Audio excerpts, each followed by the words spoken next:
Bonjour Monsieur Da Silva, vous êtes le porte-parole pour Debout la France dans cette campagne présidentielle en Drôme, porte-parole en Drôme. Vous venez d'écouter le micro-trottoir, pardon, comme les 11 autres porte-paroles des diverses formations politiques. Qu'est-ce que vous en avez tiré? Alors, bonjour. J'en ai tiré beaucoup de choses.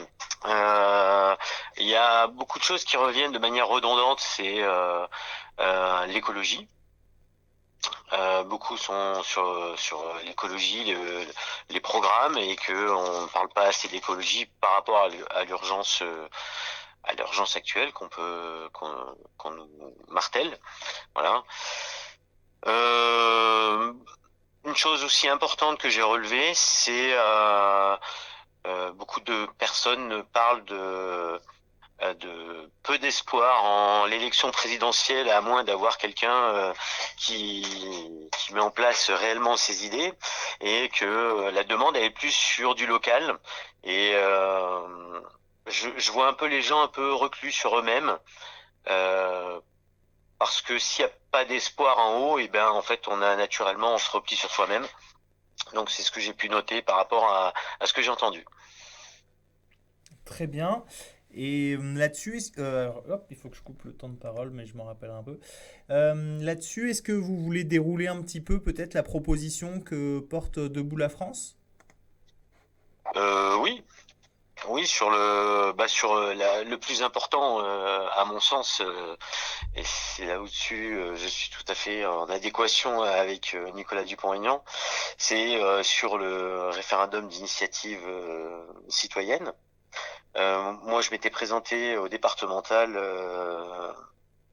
l'année dernière.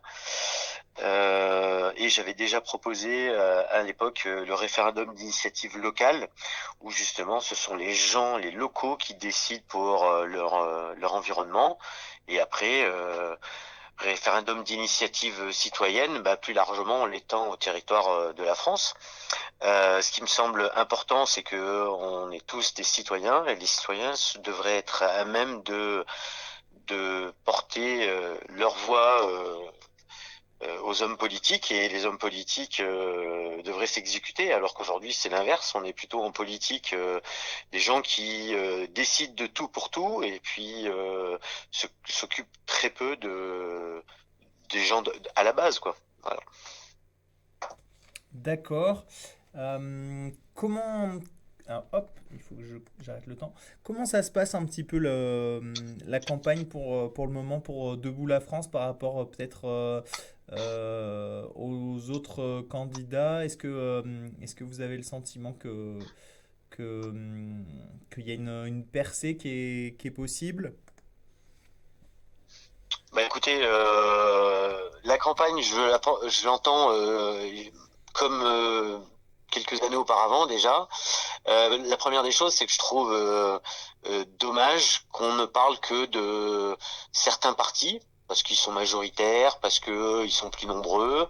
Il y a d'autres partis qu'on n'entend pas. Je parle pas que pour Debout la France, mais je parle pour Nathalie Arthaud, pour Philippe Poutou, pour des gens des partis qui portent leur voix, et dont on n'en parle pas du tout. Donc quelque part, est-ce qu'on n'oriente pas c'était déjà une réflexion que j'avais avant. Est-ce qu'on n'oriente pas les gens dans la direction dont on veut les orienter, pour des raisons que tout le monde peut comprendre, mais c'est pas un débat démocratique pour moi. Et donc la campagne, je reprends encore les départementales. Je vois par exemple dans les médias, on interviewe les trois principaux, et les autres on n'en parle pas, quoi. Donc là, c'est un peu pareil pour. Vous avez quelques forces politiques comme les LR, la République en marche, la France insoumise. C'est des gens qui occupent la place, hein, et puis ou du Zemmour, hein, et on parle pas des autres. Voilà, on parle juste par rapport, qu'on soit bien d'accord, hein, sur le temps de parole.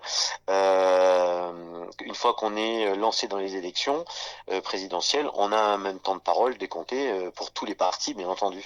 Moi, je parle de avant. On prépare le terrain avant, et puis après, on dit oui, ben on est tous égaux, on fait tous l'égalité. C'est pas vrai en fait. C'est, c'est, on instrumentalise euh, les gens à écouter, à entendre ce qu'ils veulent bien entendre, ce qu'on veut leur faire entendre. Voilà.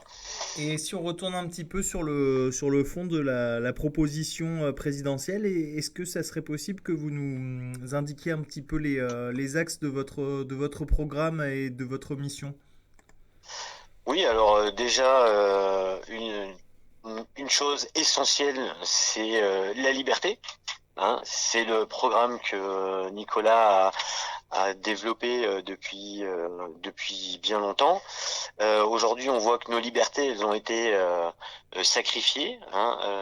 Donc voilà, un retour aux libertés individuelles.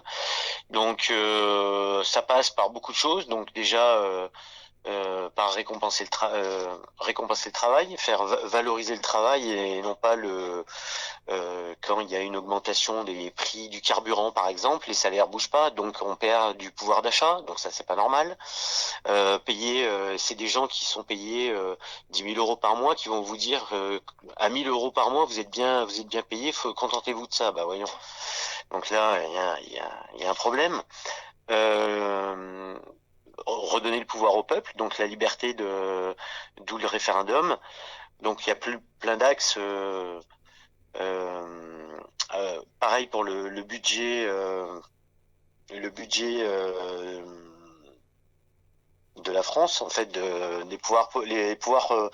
les politiques font beaucoup de gaspillage à mon sens et beaucoup d'argent. Ben, on parle de milliards d'euros de Macron avec le cabinet McKinsey. Voilà, bon, bah, pourquoi autant d'argent? Qui paye? Parce que le compte en banque État n'existe pas. Le compte en banque, c'est le contribuable, hein, c'est nous. Hein. Donc, si en plus on augmente les prix, si en plus on balance de l'argent par les fenêtres, je vois pas. Il y a un problème. Il y a un problème. Donc retrouver aussi une indépendance française, parce qu'aujourd'hui on produit tout ailleurs, quoi. C'est affligeant de voir ça, que on va acheter des fraises en Espagne, par exemple. C'est pas, j'ai rien contre l'Espagne, mais parce ils sont moins chers, mais ils respectent pas les mêmes règles qu'en France, et donc et donc, du coup, on importe des produits de l'étranger pour concurrencer des gens qui vont faire des fraises juste à côté, quoi. Je veux dire, donc c'est un peu comme du marketing. Hein, on a une zone de chalandise, ben on travaille dans sa zone de chalandise et quand il n'y a pas, eh ben on va un peu plus loin. Voilà, c'est un peu l'idée. Voilà. Retrouver un peu au niveau du programme, c'est la santé, puisque aujourd'hui on voit bien que le service public, ben, il a été mis à mal. On les applaudit il y a l'année dernière à 20 heures, et puis après on les menace et puis on les met au pied du mur en disant maintenant soit vous faites vacciner, soit vous perdez votre salaire. J'ai jamais vu ça. J'ai 49 ans, j'ai jamais vu ça nulle part ailleurs, quoi.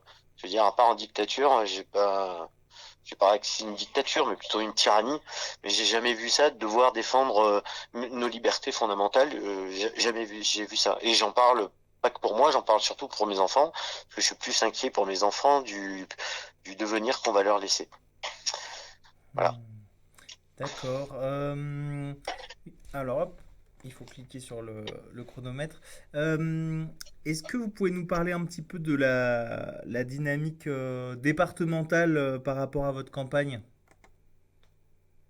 La dynamique départementale, c'est-à-dire, Bah préciser. alors, on peut l'entendre soit dans le sens de comment les militants de Debout la France fonctionnent, ou alors tout simplement, comme il a été dit dans le micro-trottoir, c'est-à-dire peut être l'implication d'un de, d'une prise du pouvoir présidentiel sur le département. Bon, c'est Oula. pas pareil, mais vous pouvez répondre à l'un comme à l'autre. Bon, alors sur les militants, ça sera plus simple parce que sinon après je me lance dans un sujet un peu plus étendu. Au niveau départemental, au niveau des militants Debout la France, alors moi une chose qui m'a surpris, c'est que il y a beaucoup de gens qui rejoignent Debout la France et ils sont même pas adhérents de Debout la France. Mais déjà parce que ils ont senti leur liberté menacée et le seul homme politique qui a défendu ces libertés-là, c'est Nicolas Dupont-Aignan. C'est le seul. C'est simple, avec Philippot. Voilà, bon, Philippot n'a pas eu ses signatures, donc je trouve légitime qu'ils aient fait cette alliance-là, puisqu'en fait, ils allaient dans le même sens. Et pour moi, c'était logique. Donc, de ce fait, on a beaucoup de gens qui sont venus prêter main forte à Debout la France, même pas adhérents. C'est juste des sympathisants, des gens qui ont envie de faire progresser les choses.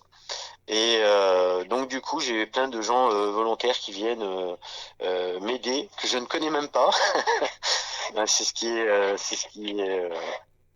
qui montre un petit peu la dynamique. Donc ça fait toujours plaisir, ça fait chaud au cœur parce qu'on se dit il y a plus d'espoir, les carottes sont cuites. Ben non, en fait, il y a toujours des gens qui parlent pas mais qui pensent et qui agissent et c'est tout ce qui nous intéresse. Voilà. Ok. Bah écoutez, il reste à peu près 30 secondes. Est-ce que vous voulez dire un dernier mot aux auditeurs? Oui, alors les auditeurs bah, qui s'informent, qui arrêtent de se faire mener par le bout du nez par les médias mainstream, qui s'informent, qui multiplient le nombre de sources d'informations pour essayer de calquer au plus juste, hein, pour en sortir une, euh, une réflexion personnelle et pas une réflexion biaisée par la bien-pensante étatique. Voilà. Eh bien, merci beaucoup, Monsieur Da Silva, et une bonne campagne à vous. Merci, merci. Au revoir.